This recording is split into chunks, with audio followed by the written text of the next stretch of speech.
Eu acho que nós somos, homens e mulheres, seres inacabados, mas com uma diferença radical em face do inacabamento das árvores, inacabamento dos outros bichos, por exemplo.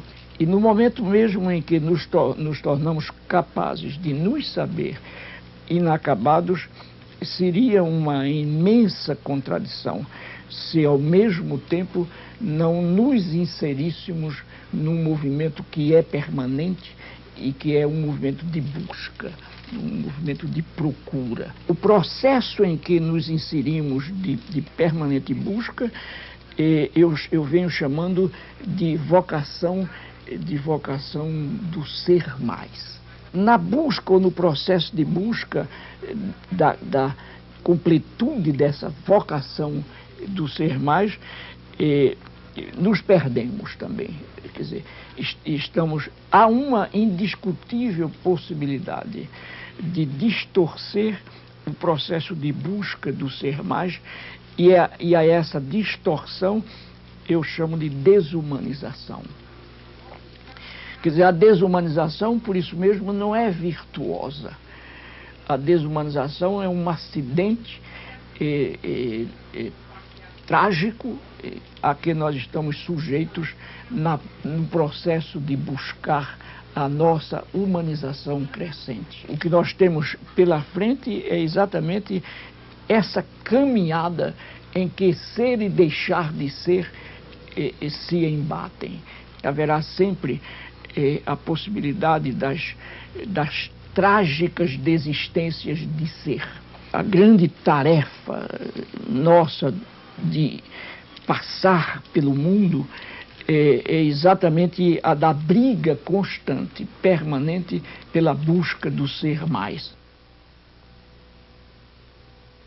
Eu me situo entre os que, primeiro, entre os que creem na transcendentalidade. Segundo, eu me situo entre aqueles que, crendo na transcendentalidade, não dicotomizam a transcendentalidade da mundanidade. Quer dizer,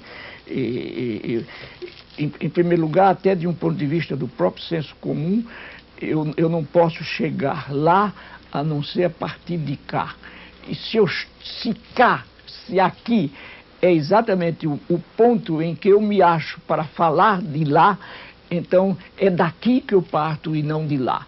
Eu respeito o direito que ele tem de dicotomizar, mas eu não aceito a dicotomia. Quer dizer, então isso coloca a questão da minha fé, não?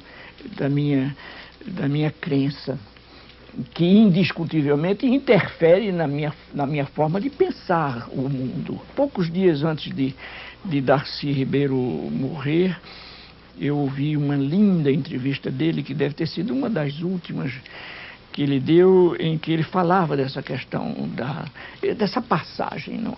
E ele dizia, com muita seriedade, com muita amorosidade, que isso foi sempre o que ele foi, um homem sério e um homem amoroso, indiscutivelmente.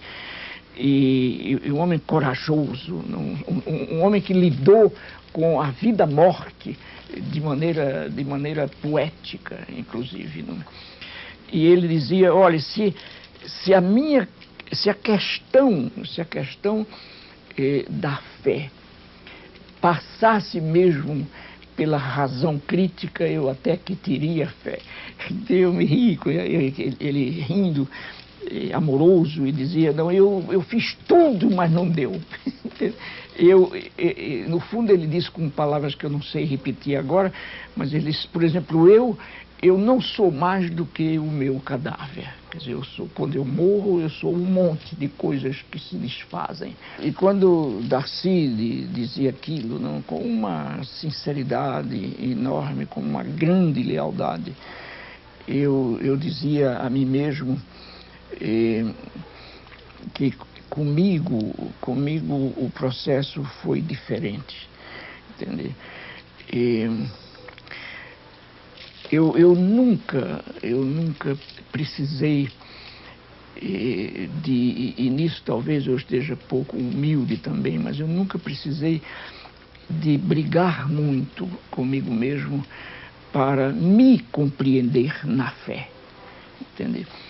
E por isso mesmo, de vez em quando, eu me lembro de uma frase, de uma das primeiras afirmações num livro que eu li quando eu tinha 19 anos, de Miguel de Unamuno, o célebre filósofo amoroso também, espanhol, um livro que se chama Ideias e Crenças, em que ele começa dizendo: as ideias se têm, nas crenças se está. E comigo o que vem se dando é isso mesmo, quer dizer, eu estou na minha fé, entende? Então eu nunca precisei, inclusive, de argumentações de natureza científica e filosófica para me justificar na minha fé. Quando muito moço, muito jovem, eu fui aos mangues do Recife, aos córregos do Recife, aos morros do Recife, às zonas rurais de Pernambuco, trabalhar com os camponeses, com as camponesas, com os favelados. Eu confesso, sem nenhuma churumingas, eu confesso que fui até lá movido por uma certa lealdade ao Cristo de quem eu era mais ou menos camarada. Mas o que acontece é que quando eu chego lá, a realidade dura do favelado, a realidade dura do camponês, a negação do seu ser como gente,